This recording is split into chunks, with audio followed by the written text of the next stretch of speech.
Fighting with emotions is one of the dumbest things you can do. So if you can, leave the emotions away. Just look at politics. It doesn't matter left, right. Everybody is so angry. And guess what? We all want the same. We all want what's best for the country. But they've been lied to on the left, they've been lied to on the right, and everybody thinks they're right. And bada bing, bada boom, emotions. People hate each other. Pushing family members out of the family, friends out of the friend club because they have a different political view. Guys, okay. Emotions, and that's why I always like to stay away from emotions. Emotions are stupid. Emotions can hurt you. So if you're in my dressing room before a fight and you say, hey, rip his head off, you say anything aggressive, I will send you out. Now this will never happen because every person who is in my dressing room knows that I want to crack jokes, I want to have fun, and I want to be relaxed before the fight. I always say if you have two fighters and they're equally skilled in skill level, the person who's the calmest and more in control is probably going to be the one who's going to beat the other guy. Even if this guy is aggressive, the calm guy will win 9 out of 10 times. That's what I believe. So, we're talking 1998. I just left Pancras in 1997. December 1997 is the first time, or the last time I fought for Pancras. Apparently viewer attendance, the attendance went down a little bit. They had an anniversary show in September 1998. Now, I left Pancras because I was going to fight in the UFC, and I was scheduled to fight Randy Couture October 1998. Now, we all know this didn't happen, but it was scheduled. Trust me, ask Randy, ask everybody. Somehow it didn't happen. Anyway, they call me, Pancras calls me, and they says, hey, we have some trouble with the attendance. We'd like to spark it a little bit more. Are you interested in coming to fight for us for one more time? I said, when is the show? And they said, September. I go, no, I don't think so. You know, I mean, if I get hurt, you know, I'm fighting Randy Couture, freaking Randy Couture.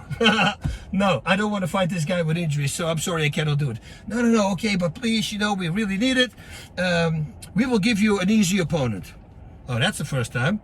You give me an easy opponent. Okay, well, if you do that, since I had a long-standing relationship with them, you know, I'll do it. I'll be a good guy. So I come in Japan. Now, first of all, I met Evan Tanner. Evan Tanner was already fighting for Pancras, but I haven't met him yet. And I always was mesmerized with this guy. This was before he went to the UFC. This guy trained himself. Imagine that. I also trained myself. Had maybe 15 classes from Chris Dolman, but that's spread out over a long time. So that's not a lot. And he really trained himself, watching videotapes and fights. And that is something I also did. He was also a partier, which was me. I was the same thing at the time. And guys, when you party, you know, you attract each other, and bada bing, bada boom, you become friends. And I was very mesmerized. If you don't know who Evan Tanner is, I suggest to Google about him. Pretty amazing guy. Unfortunately, he passed away, went into the desert, thought he could beat the desert, went to a well. This is all in a nutshell. There's a documentary about him. He thought to get water there, and then I realized the well was dried up. So they found him a couple of days later with empty water bottles. Unfortunately, he passed away. I believe GERARD ROXBURGH is a guy, and the name of the documentary is Once I Was a Champion. Check that out. Once I Was a Champion. It's Evan Tanner. It's a great documentary. Anyway, I met Evan. Everything is good. I also meet Guy Metzger, who's a buddy of mine. And we're walking on the street in Tokyo before the fight, 2 days before the fight. We'll go somewhere to eat something. And Guy suddenly tells me, hey boss, you know that they trained this guy especially for you, right? I said, what do you mean? The guy I'm fighting tomorrow? He said, yeah. I said, no. They said he was he was just a beginner. He goes, oh, no, he's not a beginner. This guy is an ex-professional rugby player. He's a big guy. He met Funaki already before you beat Funaki, and that was in 96. September 96, I beat Funaki. Apparently, months before that, he came to the gym. He gets into a brawl with Funaki, but he keeps on fighting while Funaki beats him up, but Funaki gets respect for him, and they become friends.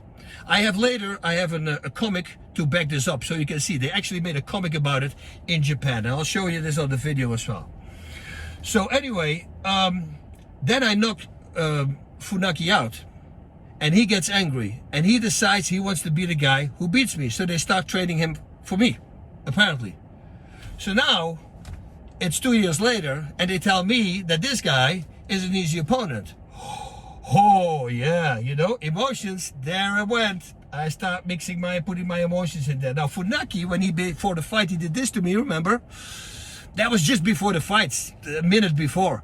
I was very angry, but I still could control my emotions. Controlled anger. That's what Bruce Lee would say, right? This is a different case. Now this is the day before I find out. Now I simmer it all day long at my night, and I'm going to kill this guy. So my game plan was to take him down and then submit him, because then I don't get any injuries when I fight Randy Couture, right? But now I changed my mind immediately. I said, okay, I'm sorry hands, sorry feet. I'm going to try to knock this guy out. Now, I'm going to show you this fight, and that's when you can see that you never want to fight with emotions. That is probably one of the most horrible fights I ever had. Completely off balance. Yeah, I knock him out, okay, but trust me, it wasn't pretty. I remember Mr. Hickson Gracie was there, who I challenged afterwards in the ring, because I always wanted to fight him. And another misunderstanding, everybody always thought that I hated him, and that's absolutely not true. I was just respecting the hell out of him because he's such an unbelievable fighter. I saw that documentary Choke, and you know, the way he's on the ground, he's so unbelievable. I've never seen anything like it. So I thought, you know, I would love, since he's the best guy, let me fight the guy. So that was why I wanted to fight Mr. Hickson Gracie, not for any other reason. But here's going to be the fight. You be the judge of it. Later on, I'm going to show you the comic that they made out of it, so you can see exactly what I've just been telling you, that you see this in a comic that they were selling over in Japan. The big lesson here is never fight with emotions. This is very important, because boy, it doesn't look pretty. There is a moment. There's 2 times in my life. Funaki, when he did this, when I hit him, he's on the ground and I hit him in the face, which is completely illegal, but I simply never did it because kind of a gentleman kind of thing. With him, I do the same thing. He's on the ground and I hit him a few times, and then the referee starts counting. And I remember when I was in the corner, you can't see this on this video, unfortunately, the owner of Pancras walks over to me and he says, please, Mr. Rutten, go easy. I go, no, you started this thing, dude. I'm not going to be easy. He's going to go now. You know, I was so angry. You know, it's funny when you look back on your career, how much you change as a person. Right? Everything was a trigger at the time, but it's because you're living on that edge the whole time, and now everything is so calm, so much better. So for all the fighters who are going through this, don't worry about it. It will all be okay once you stop fighting. I hope, because otherwise you're going to be in trouble. All right, here's the fight. Check it out. Do not fight with emotions. It's very important. Godspeed and have fun.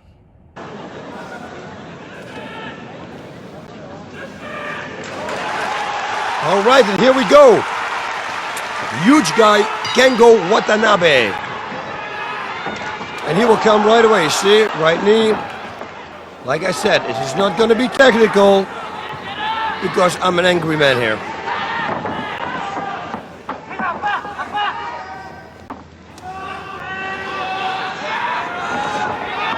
A knee on the inside of his leg. A few body shots there, all to the liver, 3 of them. If you go to my website, baasrutten.tv, you will see actually a comic that they made about this fight, about the whole preparation of this guy, and how it came all together. I was holding the rope, that's what they were saying, so they gave me a warning. And here we go again.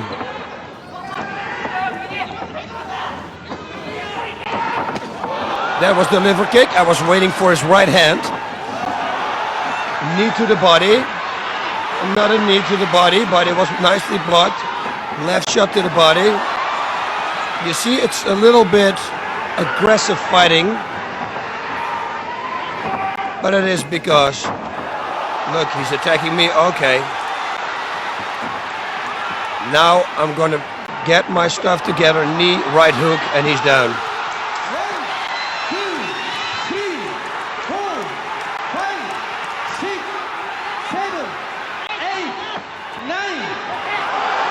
And he continues, showing the heart of a lion. So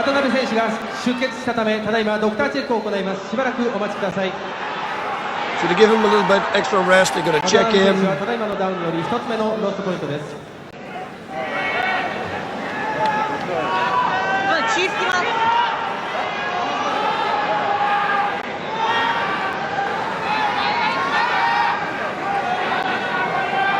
Here we go, slow-mo, right knee, boom, right hook, right behind the ear.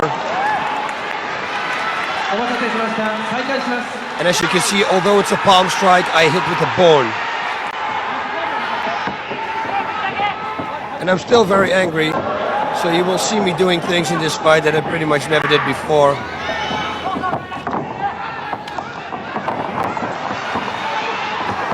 Another left knee to the body. You catch, look. No, you no, catch. no. You catch. No, catch, no. You catch. That's my...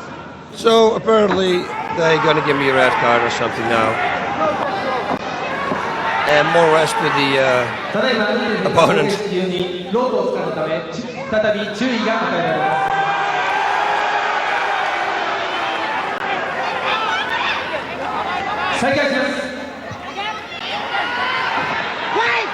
And here we go again.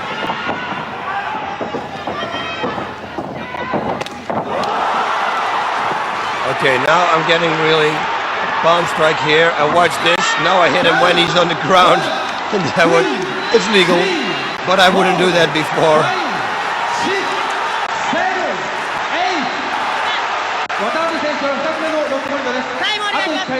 They're gonna give him another timeout. Oh no, they're not. We're gonna fight. They say if you go down one more time, it's over. And of course, I know that too.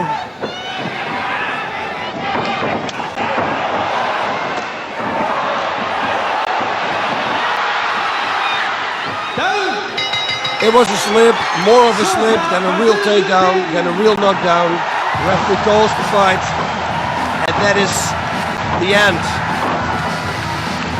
But right away, of course.